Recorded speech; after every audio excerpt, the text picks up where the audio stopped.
Ada satu doa pendek yang diajarkan Allah melalui Al-Quran kepada kita semua. Doa pendek ini merefleksikan tujuan hidup kita sebagai seorang muslim.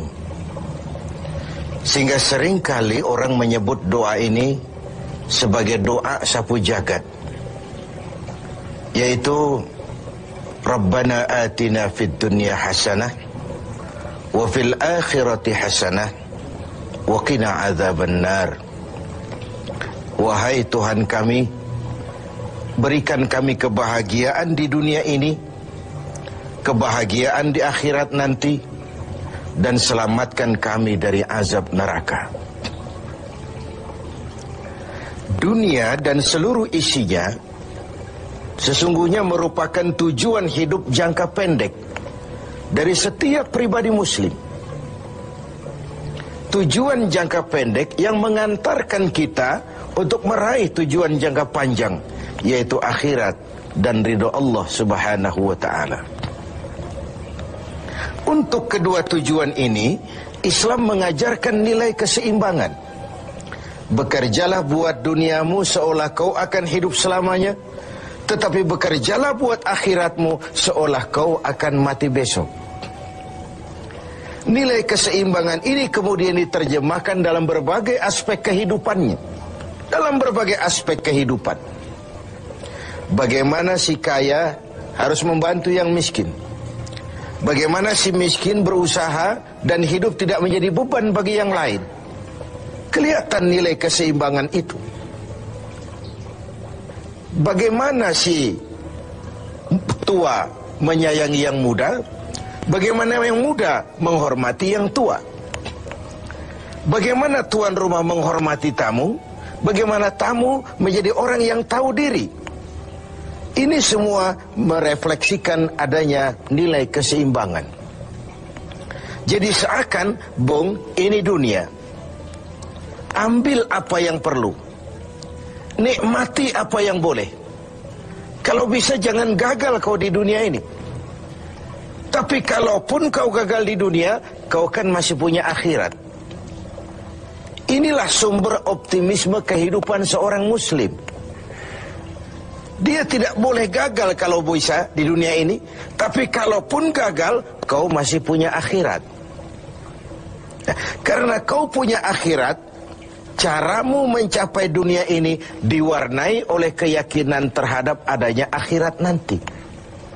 Ini yang menyebabkan seorang muslim berbeda dengan yang lain, dan dia tidak terjebak menghalalkan sebuah cara untuk mencapai satu tujuan.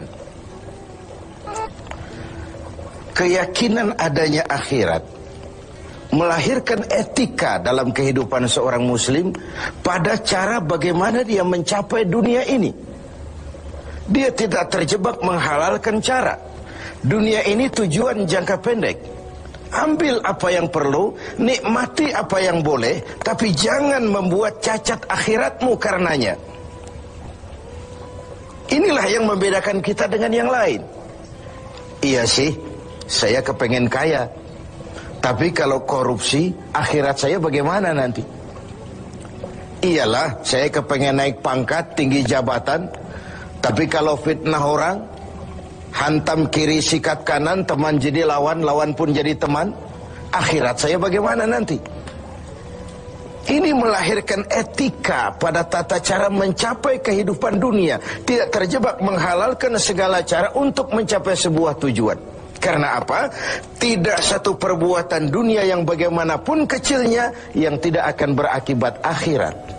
Raih duniamu, ambil apa yang perlu, nikmati apa yang boleh, tapi pada sisi lain jaga jangan sampai dia membuat cacat di akhirat nanti. Nah, seorang muslim yang baik tentu yang pandai meraih dua tujuan ini, mencapai fid dunya hasanah wa fil akhirati hasanah. Sementara Rasul pernah mengajarkan, bukan orang yang terbaik dari kamu orang yang hanya mengejar dunia dengan menyia-nyiakan akhiratnya. Seperti juga bukan orang yang terbaik yang mengutamakan akhirat dengan menyia-nyiakan dunianya. Tapi orang yang terbaik man jama'akuma, orang yang pandai mengkombin antara keperluan dunia dan kepentingan akhirat nanti. Nah, untuk mencapai tujuan ini, tujuan dunia sebagai tujuan jangka pendek bisa dicapai dengan ilmu, dengan sains, dengan pengalaman, dengan nasib. Makin banyak ilmu, makin mudah meraih dunia. Makin syarat kita dengan pengalaman, makin mudah meraih dunia. Atau karena faktor nasib, lalu kita bisa meraih dunia. Sementara akhirat hanya bisa diraih dengan prestasi ibadah kepada Allah Subhanahu wa ta'ala. Prestasi ibadah.